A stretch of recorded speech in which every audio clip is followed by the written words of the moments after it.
വണ്ടൂർ നിയോജകമണ്ഡലം ഇടതുപക്ഷ സ്ഥാനാർത്ഥി ഡോക്ടർ കെ ദാമോദരൻ്റെ തെരഞ്ഞെടുപ്പ് പ്രചരണാർത്ഥം നടന്ന വാഹന പ്രചരണ ജാഥയിൽ കരുവാരകുണ്ട് കിഴക്കത്തലയിൽ ഡിവൈഎഫ്ഐ നേതാവ് സൂഫിയാൻ ഉൾപ്പെടെ വിവിധ നേതാക്കൾ പ്രസംഗിച്ചു. ബൈക്ക് റാലിയും നടന്നു. സ്ഥാനാർത്ഥി ഡോക്ടർ കെ ദാമോദരൻ സ്വീകരണത്തിന് നന്ദിയും പറഞ്ഞു.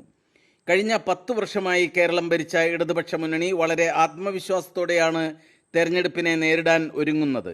ഭരണനേട്ടങ്ങൾ ഉയർത്തിക്കാട്ടിയാണ് സധൈര്യം ഞങ്ങൾ ജനങ്ങളിലേക്ക് എത്തുന്നതെന്നും കഴിഞ്ഞ 10 വർഷം വലിയ വികസന പ്രവർത്തനങ്ങൾ നടന്ന കാലഘട്ടമായിരുന്നു എന്നും സൂഫിയാൻ പറഞ്ഞു.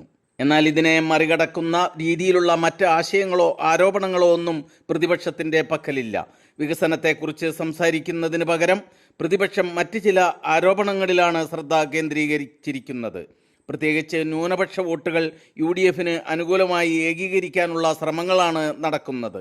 അതിൻ്റെ ഭാഗമായാണ് ഡീൽ വിവാദം കൊണ്ടുവന്നിരിക്കുന്നതെന്നും അദ്ദേഹം പറഞ്ഞു. എങ്ങനെയാണ് ഒരു സർക്കാർ ജനങ്ങൾക്കൊപ്പം നിൽക്കേണ്ടതെന്ന കണ്ടതാണ് കഴിഞ്ഞ 10 വർഷം. കഴിഞ്ഞ 10 വർഷത്തെ സമാനതകളില്ലാത്ത വികസന പ്രവർത്തനമാണത്. നോക്കൂ, നിങ്ങൾ 10 വർഷം മുന്നേ എങ്ങനെയായിരുന്നു ഈ കേരളത്തിനകത്തെന്നും ഈ കഴിഞ്ഞ 10 വർഷം എങ്ങനെയാണെന്നും മാത്രമാണ് ചുരുങ്ങിയ വാക്കുകൾ ഞാൻ പറഞ്ഞത്. പവർ കട്ട് ഇല്ലാത്ത, ലോഡ് ഷെഡിംഗ് ഇല്ലാത്തൊരു 10 വർഷമാണ് ഇപ്പോൾ കടന്നുപോയത്. എങ്ങനെയായിരുന്നു 10 വർഷം മുന്നേയുള്ള കേരളത്തിന്റെ വിദ്യുത് ശക്തി മേഖല?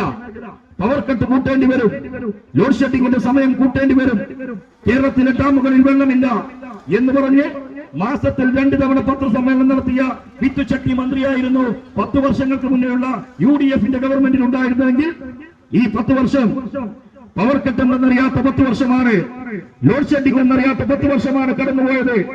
ഒരു 10 വയസ്സായ കുട്ടിയോട് നിങ്ങൾ പവർ കട്ട് എന്ന് ചോദിച്ചാൽ ആ കുട്ടിക്ക് പവർ കട്ട് അറിയില്ല. നിങ്ങൾ ചോദിച്ചു നോക്കൂ, ആ കുട്ടിക്ക് പവർ കട്ട് അറിയില്ല. പകരം ആ കുട്ടിക്ക് അറിയുന്നത് ഷുഗർ കട്ട് അറിയാം. തന്റെ ശരീരം മെയിൻറ്റെയിൻ ചെയ്യുന്നതിന് വേണ്ടി, തന്റെ വയർ കുറക്കുന്നതിന് വേണ്ടി ഷുഗർ കട്ട് അറിയാം. ഷുഗർ കട്ട് പോലെ എന്തോ ഒരു സാധനമാണ് പവർ കട്ട് എന്ന് ധരിക്കുന്ന രീതിയിലേക്ക് കേരളത്തിന്റെ വൈദ്യുതി മേഖലയെ മാറ്റിയെടുക്കണമെങ്കിൽ അത് കേരള സർക്കാരിന്റെ 10 വർഷത്തെ പ്രവർത്തനമാണ്.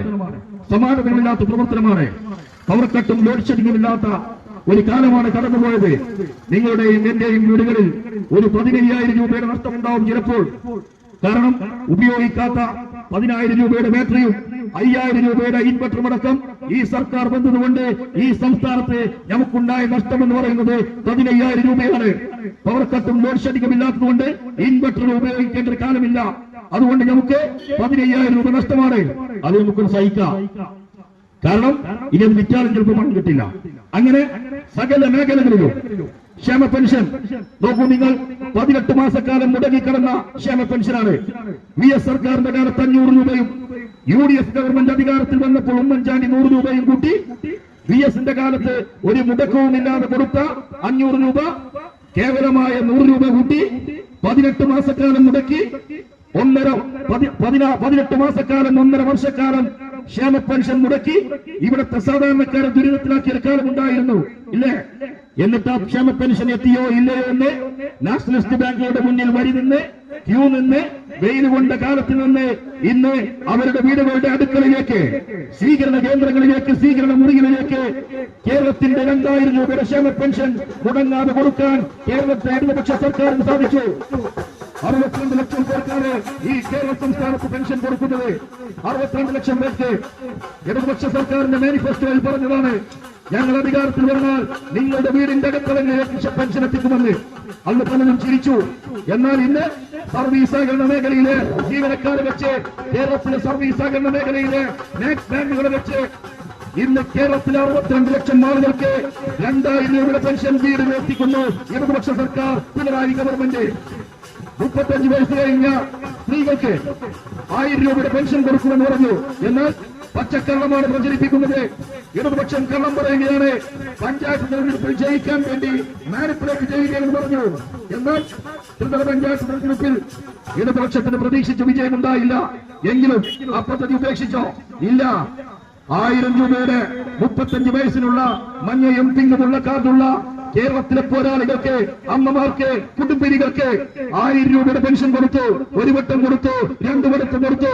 2 വട്ടം അക്കൗണ്ടിൽ വന്നു കഴിഞ്ഞു. ഈ കേരളത്തിനകത്തെ പോരാളികളാണ് അമ്മമാർ. ഞാൻ എണീക്കുന്നതിന് മുൻ എണീക്കുകയും ഞാൻ ഉറങ്ങിയതിനു ശേഷം ഏറ്റവും അവസാനം ഉറങ്ങുകയും ചെയ്യുന്ന 18-20 മണിക്കൂർ ജോലി ചെയ്യുന്ന നമ്മുടെ അമ്മമാർ, ഉമ്മമാർ, സഹോദരന്മാർ എന്തുകൊണ്ടാണ് വിധി നിർണായകം എന്ന് സൂചിപ്പിക്കുന്നത് എന്നത് സംബന്ധിച്ചാണ് എനിക്ക് മുൻപ് സംസാരിച്ച ആൾ സൂചിപ്പിച്ചത്. കേരളത്തിലെ ജനങ്ങൾ തുടർന്ന് എങ്ങനെ ജീവിക്കണം എന്നുള്ളതാണ് നിയമസഭാ തെരഞ്ഞെടുപ്പിൽ തീരുമാനിക്കുന്നത്. പഞ്ചായത്തോ അതല്ലെങ്കിൽ പാർലമെന്റോ ആര് ഭരിച്ചാലും അത് സംസ്ഥാനം ആര് ഭരിക്കുന്നു എന്നുള്ളത് പോലെ സാധാരണ ജനങ്ങളുടെ ജീവിതത്തെ സ്വാധീനിക്കുന്നു. അതേസമയം നമുക്കറിയാം, നമ്മുടെ രാജ്യം ഭരിക്കുന്നവർ നമ്മുടെ നാടിനെ വലിയ തോതിൽ അലോസരപ്പെടുത്തുന്നുണ്ട്, വലിയ തോതിൽ പ്രശ്നങ്ങളിലേക്ക് എത്തിക്കുന്നുണ്ട്.